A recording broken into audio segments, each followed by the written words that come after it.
Hello, hello, you beautiful people. Welcome to another interview of the co-authors for the book Find Yourself, a guide to nurture self-love, boost self-confidence, find your voice and use it authentically in the 21st century. My name is Dr. Lara Götz. I am the coordinator for this book, and I have written my own chapter alongside other 10 amazing life coaches from all over the world, destined to help people coming out of the pandemic deal with fear of not being good enough, to learn how to nurture self-love finally and be pleased with their lives. Today I'm very happy to have my good friends Krisztina Konya all the way from the UK joining me as the 8th author for the interview. Hello, Krisztina. Hey Laura, hey everyone, thank you so much for having me. It's a pleasure. And I'm so excited about this today. Yes, I'm also very excited because Krisztina is exactly, on topic. She says it out loud. She is a self-love coach. Okay, so the book is finding yourself, finding, self-love. And this is what Krisztina is doing. She is also a loving mother, and she has done so many things along the way to discover the power of self-love and also teaching others do the same. So, Krisztina, why don't you tell us a little bit more about yourself, about your life, how you came to the realization that, yeah, self-love is the answer to leading a happy life? That's a very interesting question. I'm going to try to answer it really short. I'm going to try to keep it short in a short story. My whole life, it's been pretty tough, pretty interesting, pretty a mixed match. But everything, actually my journey, I like to call it my journey, and my transformational journey started 10 years ago when my daughter was born. And then, when you have the urge, to feel that you want to be the role mother, you want to do everything right. But with all the beliefs, what you grow up, it's kind of not working. And then I realized that I have to change something. Something is missing, and I was looking for something else. Maya was 3 years old when we decided to move in London. That was in 2014. And actually here, it was when I really, really started to look deep inside of myself, started to learn things. Here I heard about the concept of self-love first. And I was like, what does it mean? How can someone love themselves? And I found it so strange. What is that? But then along the way, I realized that yes, it's really, really worth it. It is one of the most important things. I started to develop myself, to read, to learn a lot, to do a lot of inner work. And that's why when finally I decided to become a coach, to inspire and help others as well. And most importantly, to teach my daughter from really young age what are the really important things, what are the core values, what core values she can hold in life, or she could eventually when she's going to be a grown up. This is like the best story, when I talk to women and they say that the birth of their child changed their life, that as a gynecologist, when I hear that, I'm like, oh my God, it's not just like the birth, the act itself, but then the love that you get suddenly, for this little being, and then life, you see life through other eyes. So, just to let the audience know a little bit like of your background, because yeah, we talk about I didn't love myself, but what does that mean? How did that show? What did you do or what didn't you do? That wasn't so self-loving. Because I know a lot of people say, even to me now, oh no, self-love is selfish. When you think about yourself, then you're selfish. You're not giving your attention, your love, to other people. You're not giving your whole love to your baby. So how is it that we believe that self-love is not selfish, that we can still love our child and we can love ourselves at the same time? Well, that's an interesting question. And actually, I wrote this in my chapter as well, how, in a nutshell, I hardly touched the surface, scratched the surface, how along the way. But the thing is that in my early 20s, early 30s, actually, I lived a really self-destructive life. First of all, I've run away from home from different reasons. I wanted to change the world. I've always made bad decisions. I used to be a horrible people pleaser. Horrible in the sense of I pleased everyone. I was looking for, you know, I was trying to fit in. I always found myself to be a rebel, you know, the black sheep kind of. And I always try to find a way how to get to people's heart. And I thought that if I do everything what they want, you know, joining not the right groups and trying to fit in is how I will, you know, gain attention. I'm going to feel loved, wanted, accepted. But I was wrong. I was completely wrong. And back to what you were just saying about when my daughter was born, everything changes, because then it's the point when you actually learn what unconditional love means, really. And I realized that I've been doing wrong my whole life. I've just simply, I didn't really know who I am. I didn't really know what I want. I just, you know, like I live my life from day by day, just not really having a purpose. And then everything changed, really. So it's not a very easy journey. It's not an easy one. It really takes the decision that you want to do better. You want to be better for yourself, not trying to do things because you want to fit in, not trying to follow kind of the social conditioning because everyone wants that from you when it's not really your desire. Because we tend to, for example, let me give you an example. We tend to do jobs and choose careers based on what others think that it should be good for us. And when we are in our 40s, like I was on late 30s, you realize that it's not really what you wanted, and then you start to change, you start this transformational process. So it's, I have to tell you, Laura, it's a really beautiful journey, even if it's tough. You know, living your life in a shadow, you know, in shadow of others, you know, putting always someone else in the spotlight and leaving yourself always back. You put yourself on the third, fourth, 10th place. It's not the bad thing. Because I realized that when I'm good and I really started to accept myself, to love myself just the way I am, from both inside and out, and I'm feeling good about myself, then my environment is changes as well. And the way how I see things, it changes, and how people respond to me, it's different, because this is how I attract. So if I'm self-destructive, if I'm have all kind of negative stories about myself in my mind, this is what I'm going to attract. But when I, you know, when you manage to make that shift, that no, me, this is me, this is, I am the most important person in my life, then everything is changed. Because when you are feeling good, you are loving yourself, it's the way how you teach others. This is, I love to say this, and this is so true, because the way how you love yourself and how you respect yourself is how you teach others to love and respect you as well.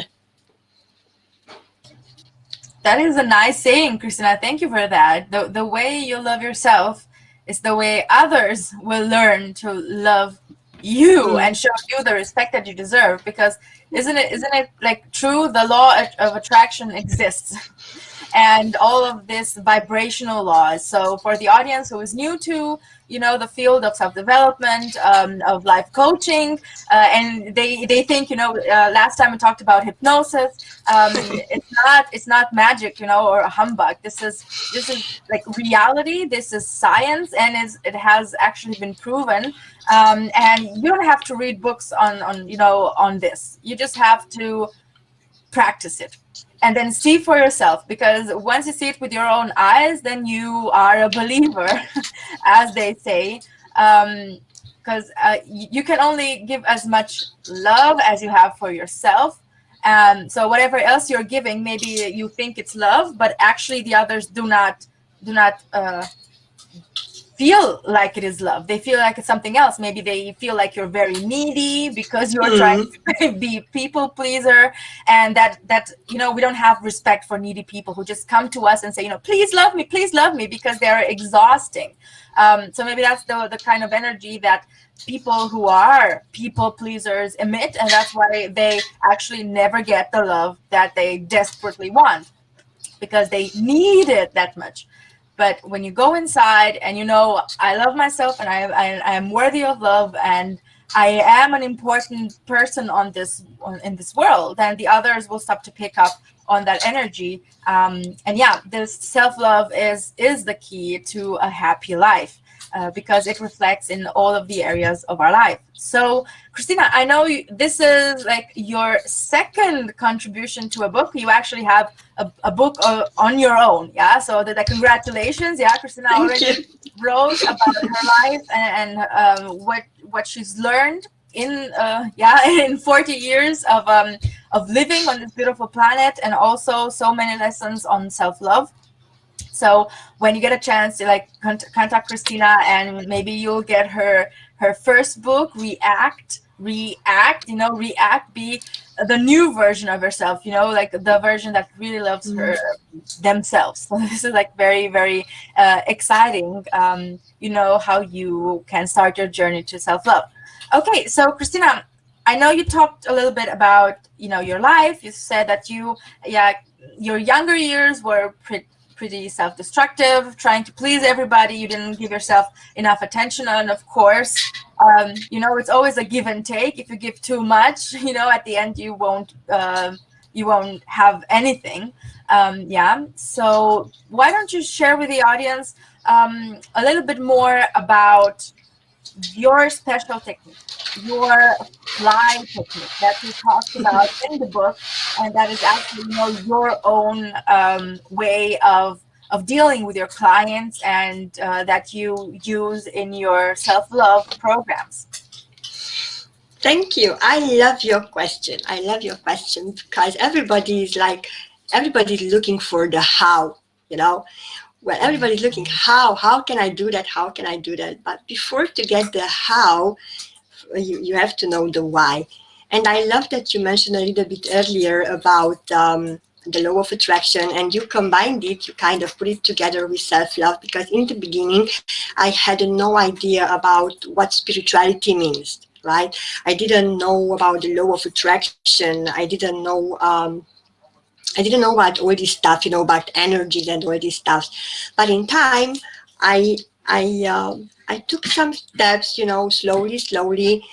I worked with my clients, and what I'm talking about in my chapter is 3 steps, 3 really not easy, but I like to say the most easiest way how you can go on this path is, number 1 is reconnecting with your true self. This is how you can learn to fly, to first love yourself, by reconnecting with who you truly are. Because let's face it, many of us, we are kind of wearing a mask, right? This is me out there, like how everybody wants to see me, but this is me who is watching TV in pajamas and eating popcorn. We have two different Krisztina. And when you really get to know the real you, when you get to tap into your own soul, and when you really know who you are, that's the first step really to, I like to say now, not just to self-love and loving yourself, but to healing your life. So step number 1 would be to reconnect and recognize who you really are. And then there are the stories, what we are telling about ourselves in our mind. We especially women, tend to imagine, and we kind of create stories about ourselves. I look like this, I'm not good enough, I'm not perfect, she is much thinner than I am, she's much younger. So we find all kind of stuff in our mind, and then we amplify that, we magnify that, right? And when you try and you learn to manage your self-talk, to manage the stories what you are telling about yourself in your mind, that's, you are already halfway there. because that's very, very important. We are telling stories about love. We are telling stories about life, about spirituality, about God, about life in general, which come from really old limiting beliefs. But when you are open and you are trying to tell these stories from a more positive perspective, from a more open perspective, then everything will shift, because your energy will shift, the way how you look at yourself will change. And then the third, which for me it was really important and really, really helped me through, and it's going to be forever with me from now on, I can say, it's the path of spirituality. In the beginning, I made the, I wouldn't say the mistake, but I kind of confused. I didn't know what's the difference between spirituality and religion. Now I know it's a huge difference, and I'm talking with my clients about this, trying to explain what's the difference between religion and spirituality. But taking the path of spirituality, living a life full of gratitude, being grateful for everything what you already have, it is a great deal, because that's one of the most important things, really. And then meditation. I do meditate, but some people, let's say, they can pray. It's perfectly, absolutely fine, because then you find stillness. This is another way how you can reconnect with yourself in silence. I used in the beginning a lot of, even now, a lot of affirmations, because through affirmations you can shift, you can change the stories what you are telling in your mind. And these are the really 3 basic steps, actually, on how you can learn to fly, to first love yourself. So number 1, reconnecting with who you truly are, asking yourself the question, who am I? Number 2, it would be shifting the stories, changing the stories what you are telling to yourself in your mind. And then number 3, taking the path of spirituality, or, meditation, gratitude. Gratitude is gratitude and love. It's one of the most important things what really helped me through in this journey. Wow, that was a really, really long answer to your really short question, though. No, it was the great answer, because people want that. People want 1, 2, 3. Give me the solution. Okay, you have to do 1, 2, 3. And of course, you say it's like 3 easy steps. But then when you start reading them, you're like, ooh, okay, what does reconnecting with myself mean? What does it mean? Exactly. What are limiting beliefs? What do you mean I tell myself all these stupid stories? And of course, what is spirituality?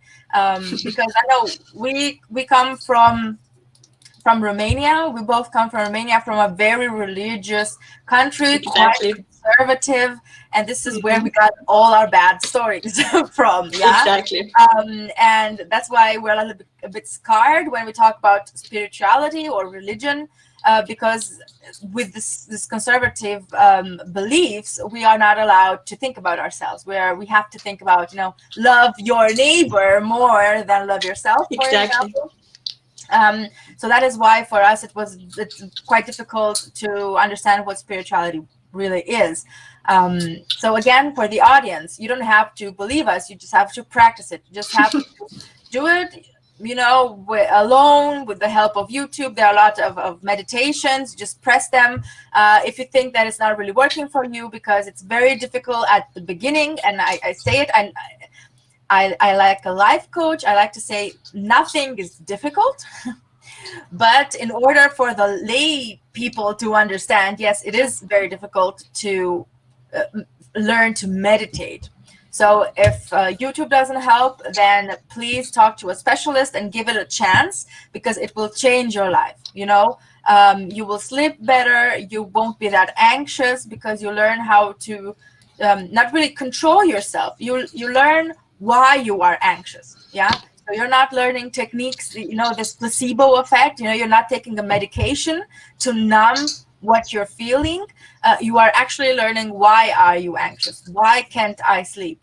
I cannot sleep, for example, at night, because I have so many thoughts, about the day, what's happening, worries. And then after, my journey to self-love, I realized, why do I have to think about this at 2 a.m. You know, there's no point. I cannot do anything, you know, like I am not God, you know, only God can do that at 2 a.m. So I have to wait till morning to take care of that.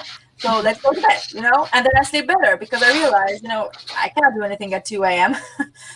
So all of these great stuff that you integrate when you start your journey to self-love, you know, to yourself, and you discover yourself, you know, who you are, what you can't do, what you cannot do as good as you think you can, and then really learn to live happily, you know, just as yourself.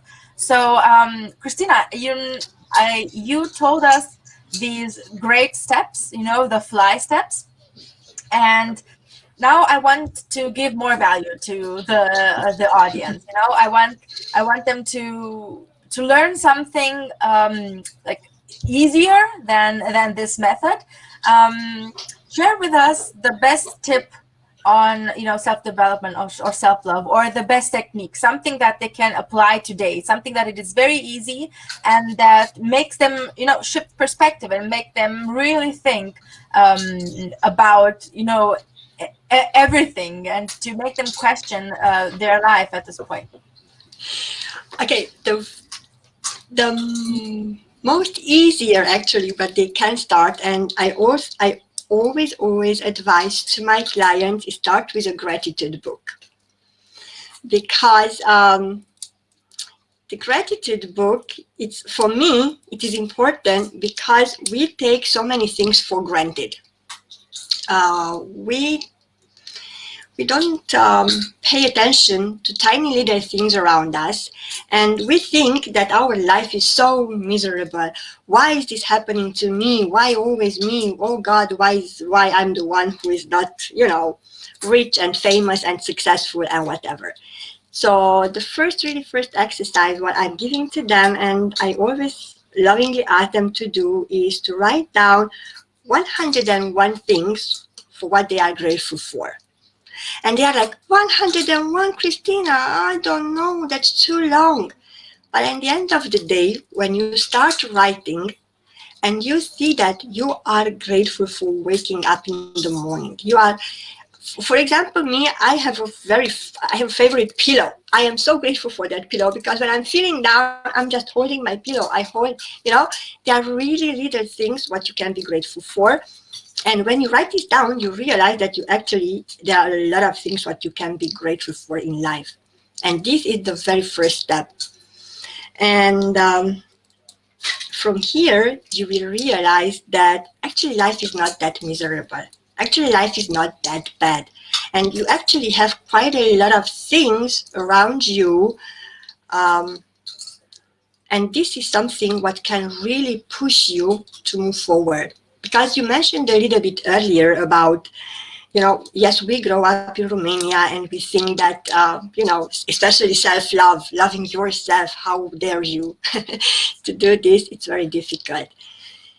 But it's in our human nature that when we decide to change, change is always difficult. We always resist change. And talking from myself, that it was always the recognition, okay, I need to change. But then it was this resistance, you know, because I had an old limiting belief. I grew up on that environment, so I resisted. But then slowly, as I learned, I know that I'm grateful for things, and I read and I develop myself, then I accept the fact that I have to change. And after you resist and you accept, then you just allow the change to happen, you know, you allow, you surrender kind of, then your real life will really start. It starts with resistance, that's okay. With the gratitude book, it's like, you know, when you make a little hole and the light goes through this resistance wall, and then you realize, oopsie, it's working. So you resist first, then you accept, and then you change. And life is gonna be beautiful. Yes, it will be. So for people doubting that change can happen that fast, it is true, and it is possible. It is possible to really change your life in a matter of minutes, in a matter of days, in a matter of months, just by doing one simple thing: being grateful. And you know, you talked about a very it's a term, it's an English term actually, you know, it exists in all languages, but what I love about it, you know, it's, you said to allow yourself to change, to allow yourself to be happy, because in the end we are our, let's say, worst enemies. You know, we are the ones who are keeping us unhappy, you know, when we're thinking, oh my God, I don't have a Mercedes, I don't have a yacht, I don't have a big villa, you know, I'm not a Hollywood star. And all of these thoughts, you know, all of this negativity, then of course you're going to end up in the dumps, you know, because you think you're nobody, you know, if you're not a superstar, then you're nobody. Mm. But then when you start doing this gratitude ritual that actually all of the big stars are doing, you know, all of the rich people are doing every day, and they're grateful for the exact same stuff that we are. They're grateful for waking up in the morning, you know, for having something to eat in the morning, for having water, for having clean, fresh water, which is like go to Africa and then you realize what it means to, you know, to be able to have water when you want it. So there are like little stuff, and then you realize that, oh my God, you are a king or a queen, that just by waking up in the morning and, you know, being allowed to go to work, you know, having this opportunity, you know, having this privilege to get in a car or have money at least to buy your bus ticket, that this is just like incredible, that you are like a big part of this universe and you are contributing and you are very, very, very important. You know, just listening to your kid, and you know, they're telling you about their day at school. This is also, again, it's an incredible moment, and you don't have to be a rock star or a superstar to feel happy. Yeah, because happiness, you know, feeling happy is a choice. What do you want to do? Do you want to wake up in the morning and feel sad, or do you want to wake up in the morning and feel happy because you are a king, you have water, you slept all night, and you have something to eat in the morning? So again, like something that seems so small but has a huge effect, and then you can wake up every day with a smile on your face if you keep practicing this incredible technique, you know, like of gratitude. So thank you, Krisztina, for saying that, for letting May us I, if you know. allow me, I just would love to go back to one of your sentences about happiness. It's a choice. I really much agree. And happiness, many people think that they think that if I'm going to have this, if I'm going to have that, if I be, then I will be happy. But at the end of the day, happiness is a state of mind, and it's really up to you. I've been living on the street, really. I've been homeless, but I felt happy until the point when I realized that, okay, I have to change I was okay. I felt happy with it. And then when my life changed and I graduated, I feel happy. I felt miserable too. But then as you learn, you learn kind of, to shift your mind, and you change your state from a really low vibration, which is anger and all these, negative feelings, to change to a higher one. And happiness is a state of mind. You can be happy. Happiness is like you just wake up in the morning and you decide, today I'm going to be happy.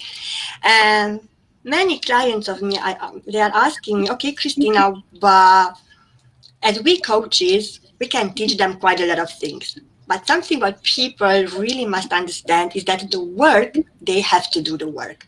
I've done the work, you, Laura, done the work. So each and every one of us who are authors of this book, we really done the work first. And we are still, it's an ongoing process. No one will be happy in a second. No one will love themselves in a second. It really takes commitment. But it's a choice, and it's your choice. Being happy, loving yourself, being successful, living an abundant life, it is your choice. And just, I didn't want to forget this, so sorry for No, that's good. Just jump in, because we are contributing, so we let the audience know, like I explain it in my words and you explain it in your words. And this is very important that people understand. There's no one life coach who is going to change your life. There will be many people, experts or not, who will come into your life for a reason, just to show you, maybe to show you exactly what you don't want to see. at that particular time. So this is very important that people understand that, and they're not disappointed by the first meeting maybe that they have with a mental health professional. If you think that you cannot work with me because maybe I'm too spiritual, then choose somebody else. Like, listen to them. That's why I'm making this interview, so people understand, okay, there are so many points of view, and I don't have to be like that person, you know, on the interview. But maybe I can connect with somebody else who's going to come up, and then they can help me because they've been exactly through the same things that I've been. So I really, really loved our chat, Krisztina, for, you know, we talked about self-love, which is the biggest theme, and it's in every chapter of this book. So whatever techniques you will read, because they're all different, like you have your technique, I have my technique, and of course people learn on different levels, but at the end it's all about self-love. Yeah, because if you have reached that, and you never reach 100% self-love, you know, you learn, like you said, it's a process, it's a life's process. Every day, you know, you do the gratitude, you know, meditation or your affirmations, and you learn more about yourself, and you stabilize that, you stabilize your happiness, and you become more stable as a whole. So thank you for your advice, Krisztina. It was amazing that having you here, and thank you all for listening and tuning in. So, Krisztina, what about how about you leave this interview? You know, we're completing, and you give us your final thoughts on self-love. But my final thoughts would be actually the title of my chapter, Fly. Please learn to fly. First, love yourself, because it is one of the most important things in your life, and it's going to help you to bring balance back. So learn, guys, to fly. First, love yourself. And that's my... Learn to fly and be free like a bird, because this is the feeling that self-love brings you. Then you do feel like everything is possible, that there are no boundaries, you know, because when you are completely happy and satisfied with yourself, then you do feel like you're in nirvana, and you're like flying. It's an incredible state of being, truly, yeah, that you choose to have this amazing state.